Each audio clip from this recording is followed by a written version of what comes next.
परिचय। तेजस अपने मित्र हर्षुल के घर पर है। हर्षुल की माँ उसके लिए शिकंजी तैयार कर रही हैं। वह पानी के एक गिलास में नींबू निचोड़ती हैं, चीनी और बर्फ डालती हैं और उसे पीने के लिए दे देती हैं। हर्षुल को पानी में चीनी और नींबू के रस की कोई निशानी नजर नहीं आती। बस उसे पानी के ऊपर बर्फ के टुकड़े तैरते नजर आते हैं। उसे यह देखकर बड़ी हैरानी होती है कि अलग अलग चीजों के अलग अलग लक्षण होते हैं। इस पाठ में हम अलग अलग वस्तुओं में मौजूद गुण धर्मों के बारे में जानेंगे।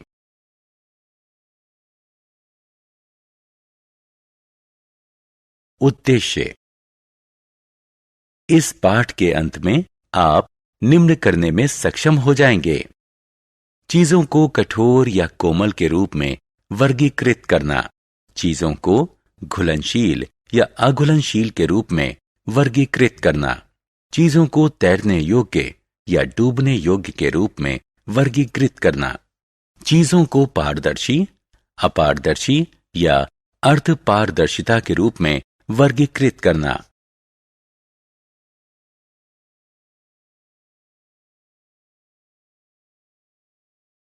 पदार्थ की कठोरता। आइए पदार्थ की कठोरता या कोमलता की अवधारणा को समझने के लिए एक छोटा सा प्रयोग करते हैं। एक स्पंज को पानी में डुबोइए। अब पानी से भीगे हुए एक पत्थर को लीजिए। अब दोनों को दबाकर उनमें से पानी निचोड़ने की कोशिश कीजिए। आप इन दोनों में से किसको दबा पा रहे हैं? जी हां, स्पंज को। क्या आप पत्थर को निचोड़ पा रहे हैं? आप ऐसा नहीं कर पाएंगे।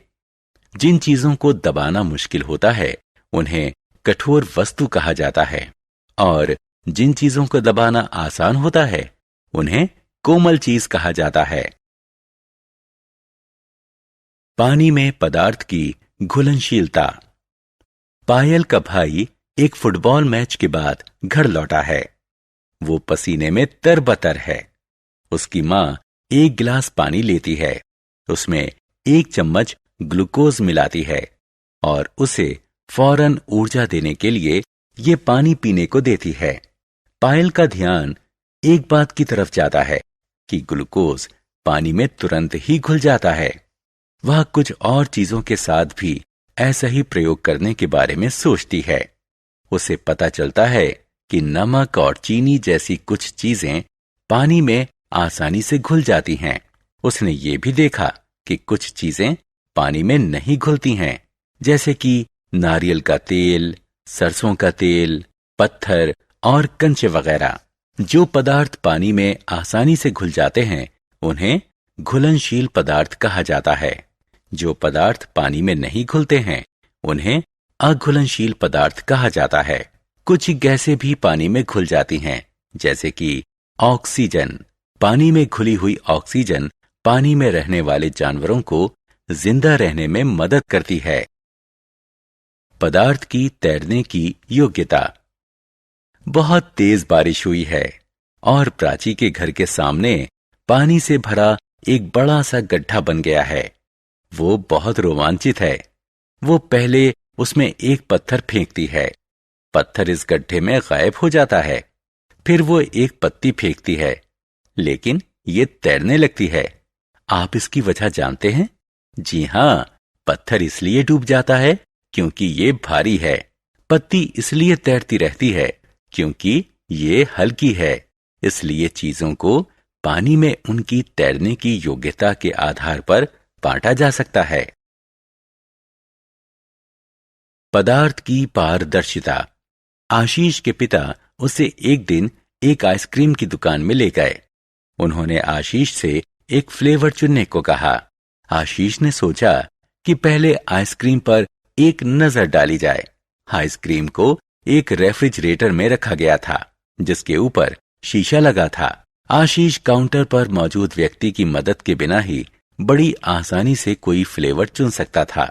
क्या आप बता सकते हैं क्यों?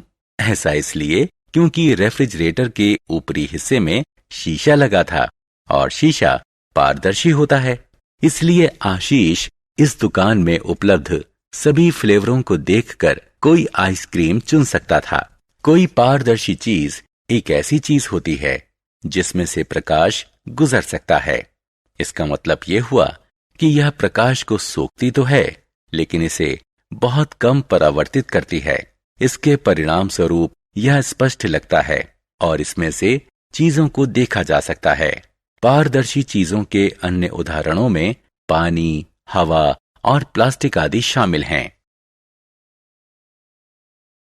पदार्थ की अपारदर्शिता। क्या आप देख सकते हैं कि एक बंद कमरे में क्या कुछ हो रहा है?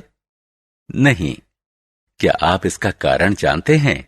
ऐसा इसलिए है क्योंकि कमरे की दीवारें और दरवाजे अपारदर्शी हैं। कोई अपारदर्शी चीज एक ऐसी चीज होती है जो प्रकाश को आर पार नहीं जाने देती। दूसरे शब्दों में प्रकाश इसे बेध नहीं सकता। यह प्रकाश को सोखती नहीं है, बल्कि ये उसे परावर्तित कर देती है। इसीलिए हम किसी अपारदर्शी चीज के आर पार चीजों को नहीं देख सकते। उदाहरण के लिए हम ये नहीं देख सकते कि लकड़ी के किसी बंद डिब्बे में या धातु के बर्तन में क्या रखा गया है, क्योंकि लकड़ी और धातु अपारदर्शी होते हैं।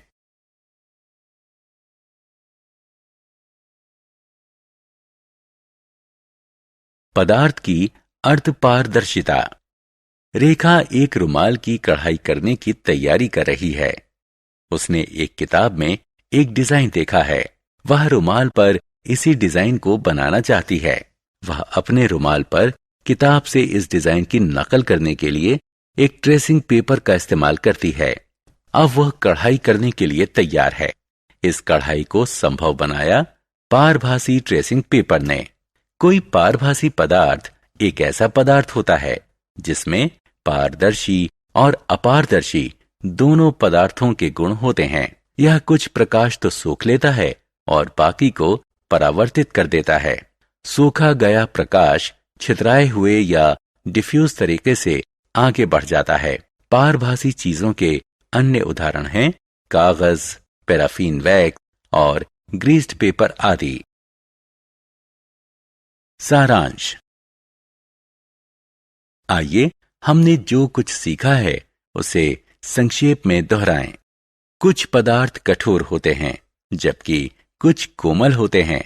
कुछ पदार्थ पानी में घुल जाते हैं, जबकि कुछ नहीं घुल पाते हैं।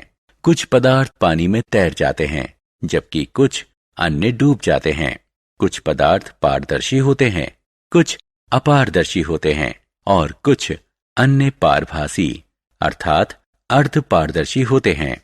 कोई पारदर्शी चीज एक ऐसी चीज होती है जिसमें से प्रकाश गुजर जाता है। कोई अपारदर्शी चीज ऐसी चीज होती है जिससे होकर प्रकाश नहीं गुजर सकता।